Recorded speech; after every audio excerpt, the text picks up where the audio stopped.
ഞാനൊരു പ്രേഫായി നിങ്ങളുടെ മുമ്പിലേക്ക് അവതരിപ്പിക്കുകയാണ്. വളരെ തിരക്കിട്ട് നെട്ടോട്ടം ഓടുന്ന നമ്മുടെ ജീവിതത്തിലെ എല്ലാവരെയും സമർപ്പിച്ചുകൊണ്ട് എളുപ്പത്തിൽ നടത്താവുന്ന ഒരു പ്രാർത്ഥനാ രീതി, കൈവിരലുകളുടെ ഒരു പ്രാർത്ഥനാ രീതി നിങ്ങൾക്ക് ക്രിസ്തുമസ് സമ്മാനമായിട്ട് നൽകാനായിട്ട് ആഗ്രഹിക്കുകയാണ്.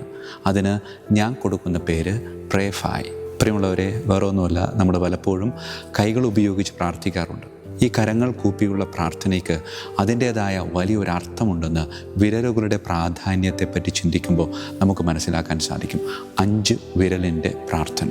നമ്മൾ ഉപയോഗിക്കുന്നത് തള്ളവിരൽ നമ്മളിങ്ങനെ കൈകൂപ്പി പിടിക്കുമ്പോൾ നമ്മളുടെ ഹൃദയത്തോട് ഏറ്റവും ചേർന്ന് നിൽക്കുകയാണ്. അതിൽ തന്നെ അത് വളരെ വ്യക്തമാണ്. നമ്മളുടെ ചങ്കോട് ചേർത്ത് വെച്ചിട്ടുള്ള തള്ളവിരൽ അല്ലെങ്കിൽ തന്തവിരൽ എന്നൊക്കെ പറയുന്നത് നമ്മളുടെ മാതാപിതാക്കളെയും നമ്മളെ വളർത്തി വലുതാക്കിയവരെയും ഒക്കെ ഓർത്ത് സമർപ്പിക്കുവാൻ നാം ഉപയോഗിക്കുകയാണ്. രണ്ടാമത്തത് ചൂണ്ടുവിരൽ. നമ്മളെ ചൂണ്ടിക്കാണിച്ച് ഇതാണ് നല്ല വഴി, ഇതിലെ നടക്കുക എന്ന് പറഞ്ഞ നമ്മളുടെ അധ്യാപകർ, നമ്മളുടെ വൈദികർ, നമ്മളുടെ സിസ്റ്റേഴ്സ്, നമ്മളെ വഴികാട്ടിയ ഓരോരുത്തരെയും ഈ ചൂണ്ടുവിരലിലൂടെ നാം ദൈവത്തിന് സമർപ്പിക്കുകയാണ്.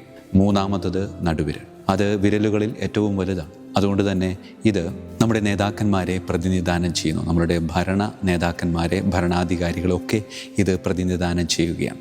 അടുത്തത് മോതിരവിരൽ. നമ്മൾ വിരലുകൾ ഇങ്ങനെ കൂട്ടിപ്പിടിക്കുമ്പോൾ നമുക്ക് ഓരോ വിരലുകളും വളരെ എളുപ്പത്തിൽ നമുക്കിങ്ങനെ മാറ്റാനായിട്ട് സാധിക്കും. ഉദാഹരണത്തിന് തള്ളവിരൽ എളുപ്പത്തിൽ മാറ്റാം, ചൂണ്ടുവിരൽ മാറ്റാം, നടുവിരൽ മാറ്റാം. പക്ഷേ മോതിരവിരൽ മാറ്റാൻ ഒരല്പം ബുദ്ധിമുട്ടുണ്ട്. അതുകൊണ്ട് ഇതിനെ നമ്മൾ ഈ മോതിരവിരലിനെ സമർപ്പിച്ച് പ്രാർത്ഥിക്കുമ്പോൾ നമ്മളുടെ ചുറ്റുപാടുമുള്ള ഒറ്റപ്പെട്ടവർ, വേദന അനുഭവിക്കുന്നവർ, ബലഹീനർ, രോഗികൾ ഒക്കെ സമർപ്പിക്കുക. 5-ാമത്തെ വിരൽ ചെറുവിരൽ. അത് പ്രതിനിധാനം ചെയ്യുന്നത് വേറെ ആരെയുമല്ല, അത് നമ്മളെ തന്നെയാണ്. ഈ നമ്മളെ തന്നെ സമർപ്പിച്ച് പ്രാർത്ഥിക്കുമ്പോൾ നമ്മളുടെ നിസ്സാരത, നമ്മളുടെ എളിമ, ഇതൊക്കെ ഇതിൽ വളരെ പ്രധാനപ്പെട്ടതാണ്. ഇങ്ങനെ കൈവിരൽ കൂപ്പി തമ്പുരാൻ്റെ മുമ്പിൽ കർത്താവേ ഞങ്ങളെ അനുഗ്രഹിക്കണമേ എന്ന നിസ്സാരമായ പ്രാർത്ഥന നാം നടത്തുമ്പോൾ നമ്മളുടെ എല്ലാ പ്രിയപ്പെട്ടവരെയും നാം സമർപ്പിക്കുകയാണ്. ഈ കൈവിരൽ കൂപ്പിക്കൊണ്ട് കർത്താവെ ഞങ്ങളെ അനുഗ്രഹിക്കണമേ എന്ന് പ്രാർത്ഥിക്കുമ്പോൾ എത്രയോ സുന്ദരമായ സമഗ്രമായ ഒരു പ്രാർത്ഥനയാണ്. ഈ ചെറു സമയം കൊണ്ട് സമ്പൂർണമായ സമർപ്പണം നടത്താനുള്ള ഒരവസരം നമുക്ക് വിനിയോഗിക്കാം. ഇത് ഒരു ക്രിസ്മസ് സമ്മാനമായി ഉണ്ണീശോ നമുക്ക് നൽകിയതായി നമ്മളുടെ ജീവിതത്തിലേക്ക് സ്വീകരിക്കാം. ദൈവം നമ്മെ സമൃദ്ധമായിട്ട് അനുഗ്രഹിക്കട്ടെ.